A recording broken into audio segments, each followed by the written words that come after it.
Dear students, आज हम जो वीडियो है इसमें चैप्टर जो थर्ड है उसके जो क्वेश्चंस हैं उनको एक्सप्लेन है वो कर रहे हैं, क्योंकि हमारे जो टेस्ट के अंदर भी चैप्टर नंबर थर्ड और फोर्थ आएगा, तो एक बार हम चैप्टर नंबर थर्ड और फोर्थ के वीडियो है वो दोबारा से डाल रहे हैं।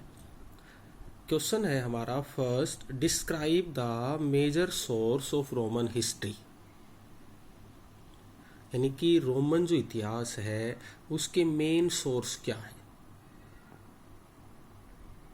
देखो, the major source of Roman history can be broadly divided into 3 group, यानी कि मेन जो रोमन इतिहास के जो सोर्स हैं उनको 3 भागों में बांटा गया है। टेक्स्ट, यानी कि जो पाठ्य पुस्तक होती हैं वो, डॉक्यूमेंट्स और मटेरियल रिमेन्स, यानी कि भौतिक अवशेष। टेक्स्ट में क्या आता है, फर्स्टली बात करते हैं हम टेक्स्ट में, यानी कि जो लिखित जो चीज़ें हैं उनमें क्या क्या है। लेटर्स, स्पीच, सरमन्स होते हैं बेटा जो धार्मिक उपदेश होते हैं। Law, history of the period, written, contemporary etc are included in it. यानी कि टेक्स्ट के अंदर लेटर होते हैं, पत्र होते हैं, स्पीच किसी की जो बातें, भाषण होते हैं, सरमन्स होते हैं, कानून, और उस ऐतिहासिक दौर में जो समसामयिक जो घटनाएं घटी उनका लिखित जो मैटर होता है वो। सेकंड आया documents. Inscription and papyri are included in it, यानी कि इसके अंदर क्या चीज़ें शामिल है। जैसे क्वेश्चन ये भी आ जाए भाई डॉक्यूमेंट्स में क्या क्या शामिल है, तो हम बता देंगे अभिलेख और पेपरी क्या थे बेटा, जो पेपर मतलब होता था, पेपरी यानी कि पौधा होता था, उसके जो पत्ता होता था उस पर लिखे जाते थे। Inscription were generally cut on stone and that is why they have survive even till today. जो इंस्क्रिप्शन होते थे ना वो क्या करते थे, पत्थर को काट के और फिर उसके ऊपर लिखे जाते थे। तो मैक्सिमम क्या है कि आज भी वो काफ़ी क्या है, सुरक्षित है।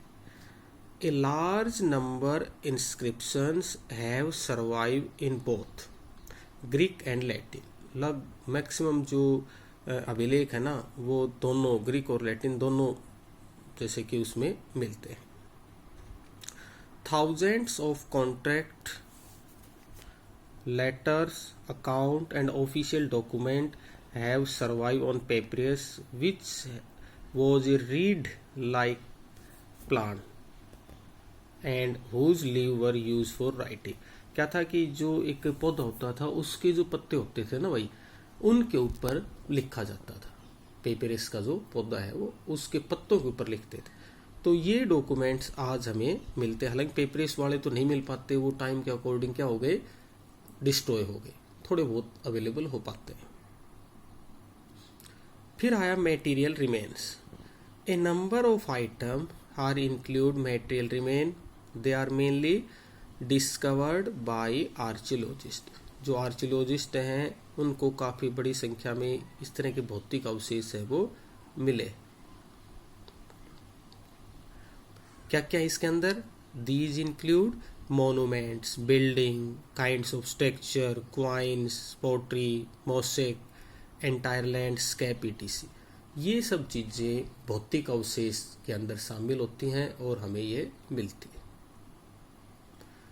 Each of these remain give us specific information about past, about Roman past। ये सब चीज़ें हमें उस टाइम के रोमन के इतिहास के बारे में बताती। बात समझ में आ गई भाई? यानी कि ये 3 सोर्स हैं जो हमें रोमन इतिहास के बारे में जानकारी है वो देते हैं। ठीक है भाई, यहाँ तक। नेक्स्ट जो क्वेश्चन है हमारा, भाई discuss the expansion of the Roman and Iranian empire. देखो, in the period down to the 630 most of the Europe North Africa and the Middle East was ruled over by the two powerful empire. दो बहुत ही शक्तिशाली जो empire थे उनसे related हम बात कर रहे हैं 630 में मिडिल ईस्ट एशिया में जिनका शासन था. These two powerful empires were of Rome and Iran. ये दो पावरफुल साम्राज्य कौन से थे भाई? रोम और Iran. These both empires were rival to each other for much of their history. ये अपने इतिहास के लिए जाने जाते हैं. They fought against each other. एक दूसरे के खिलाफ क्या थे? ये लड़ते रहते भाई.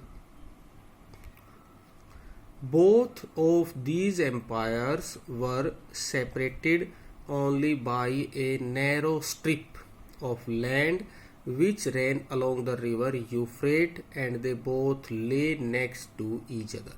इन दोनों जो साम्राज्यों को एक बहुत ही बारीक संकरी जो एक रेखा है वो दूर करती थी जो यूफ्रेट्स रिवर के पास से थी. बात करते हैं रोमन एम्पायर की. The Mediterranean and all the regions around that sea in north as well as in south was dominated by the Roman Empire.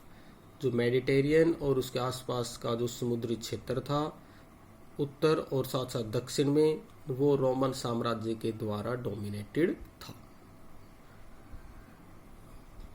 In the north direction, boundaries of the Roman Empire were formed by two rivers.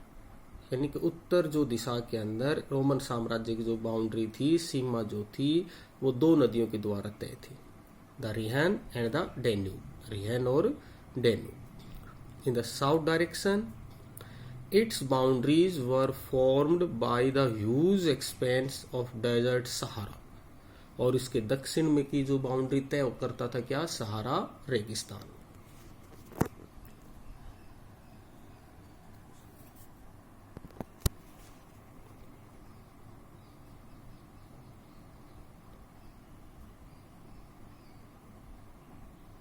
दूसरा है Iranian empire.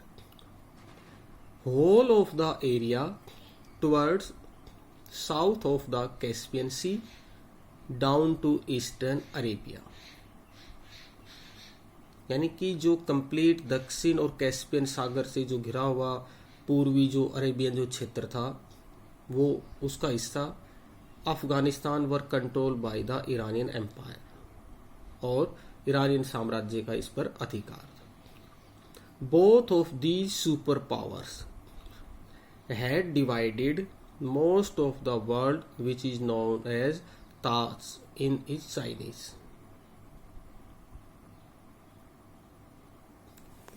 ठीक है बेटा. Next काफी अच्छा question है ये. The Roman empire was culturally much more diverse than that of Iran. यानी कि जो रोमन साम्राज्य है उसकी संस्कृति है वो बिल्कुल अलग थी. किससे? ईरान से. एक्सप्लेन करो, बताओ भाई क्या ऐसा था? Iran was rule over by the Parthian and later by Sasani dynasty. Iran क्या था भाई? शुरुआत में तो जो पार्थियन थे ना उन्होंने उस पर शासन किया. बाद में जो ससानी वंश के जो लोग थे उन्होंने किया. These dynasties rule over A population which was mainly Iranian. जो ये डायनेस्टी थे ना इस पे जो यहाँ पर जो मैक्सिमम जो जनसंख्या थी रहने वाली वो कैसी थी? ईरानियन थी. But the Roman empire was a mixer of culture. लेकिन रोमन साम्राज्य क्या था? एक मिक्सर था. किसका? संस्कृति का. And territory which were mainly bound together by a common system of government. और एक गवर्नमेंट के सिस्टम के तहत क्या था? वो जुड़ा हुआ था. A number of language were spoken in empire. काफ़ी भाषाएं बोली जाती थी. But Latin and Greek language were use for administrative purpose. लेकिन लैटिन और यूनानी जो भाषा है ना वो प्रशासनिक उद्देश्य के लिए मेन थी। अब क्वेश्चन क्या आ गया भाई, रोमन एम्पायर में एडमिनिस्ट्रेशन के लिए कौन सी भाषाएं मेन थी? तो हम क्या बता देंगे, लैटिन एंड ग्रीक। किसके लिए? एडमिनिस्ट्रेटिव पर्पस के लिए। The upper classes of the west spoke and wrote in Latin and upper class the east spoke the wrote in Greek. जो वेस्ट के अंदर जो मेन भाषा लिखी और बोली जाती थी वो लैटिन थी, और ईस्ट के अंदर जो मेनली लिखना और जो बोलना था वो ग्रीक थी। All those people who lived in the empire were the subject of a single ruler means the emperor. यानी कि मेनली यहाँ पर जो शासन था वो किसका था? एक राजा है वो शासन करता था। It hardly mattered where they lived and what language they spoke. वे कहाँ रहते थे, उनकी भाषा मेनली क्या थी? All this show that the Roman Empire was culturally much more diverse than that of Iran. इसके आधार पर हम कह सकते हैं कि रोमन साम्राज्य है उसकी संस्कृति ईरानी संस्कृति से क्या थी बेटा? डिफर थी। देखो नेक्स्ट क्वेश्चन है हमारा, give a brief description of the republican system of the Roman empire. Roman साम्राज्य का क्या रिपब्लिकन सिस्टम कैसा था उसके बारे में बताएं। The republican system of the Roman empire was the system of government, यानी कि सरकार का एक सिस्टम था, रिपब्लिकन सिस्टम था रोमन साम्राज्य का।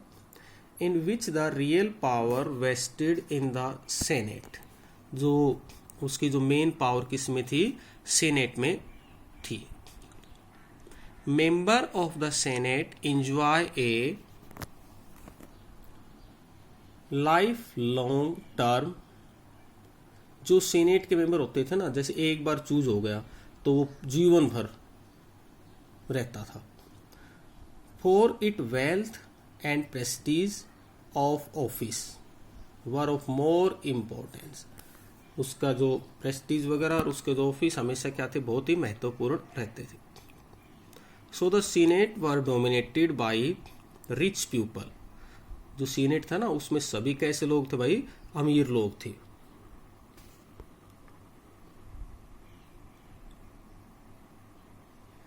नोन एज द अलाइट, जिनको अलाइट यानी अभिजात वर्ग के रूप में जाना जाता है। In practice republic was a government the elite. इसका मतलब क्या हो गया कि भाई जो सरकार थी वो कैसी थी? अभिजात की थी। Which was run by an institution namely the senate, जो एक संस्था के द्वारा चलती थी जिसको क्या कहा जाता था? Senate. Republic government was there from 509 BCE to 27 BCE.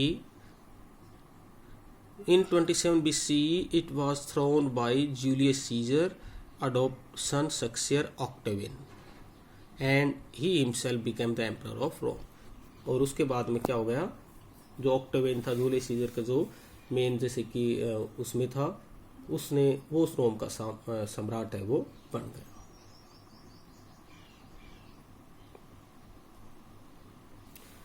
Next एक क्वेश्चन है, काफी अच्छा इंपॉर्टेंट भी है ये। What is meant by the principate? Principate का क्या अर्थ है? In context of Roman empire what was position of the emperor and the senate in it? Principate was the regime established by the first Roman emperor Augustus in 27 BCE। प्रिंसिपेट जो है ना वो भाई पहला जो रोमन साम्राज्य था ऑगस्टस जो 27 BC में बैठा उसने शुरू की, मतलब पहला उसने सबसे पहले उसने की। Although Augustus was the only real source of authority and was the ruler but he kept the fiction alive that he was not the absolute ruler. उसने एक बात रखी कि भाई ठीक है, अथॉरिटी मेरे पास है, लेकिन मैं शासक नहीं हूं, मैं क्या हूं, बिल्कुल अलग हूं। Only the leadership citizen, only the leading citizen, it was done to give respect to the senate. वो केवल एक लीडिंग सिटीजन है जिसके तहत उस सीनेट को क्या देगा, इज्जत दे रहा है। Senate was the body which control the Rome in the day when it was a republic.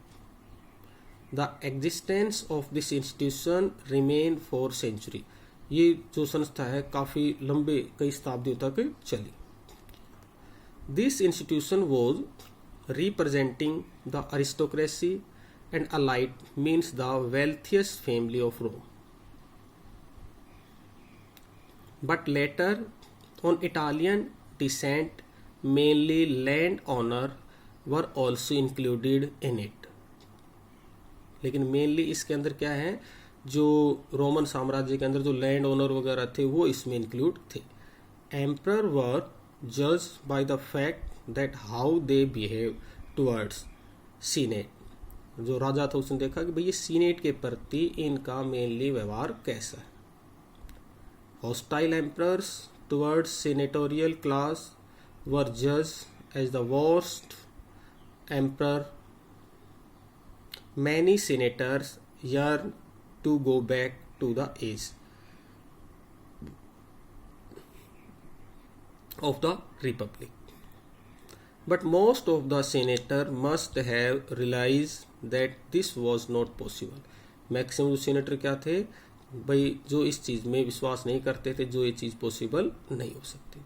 मतलब मेनली प्रिंसिपेट का सिस्टम ये था, यानी कि फर्स्ट सिटीजन या लीडिंग सिटीजन। और ये पहले सबसे पहले किसने कहा था, ऑगस्टस ने।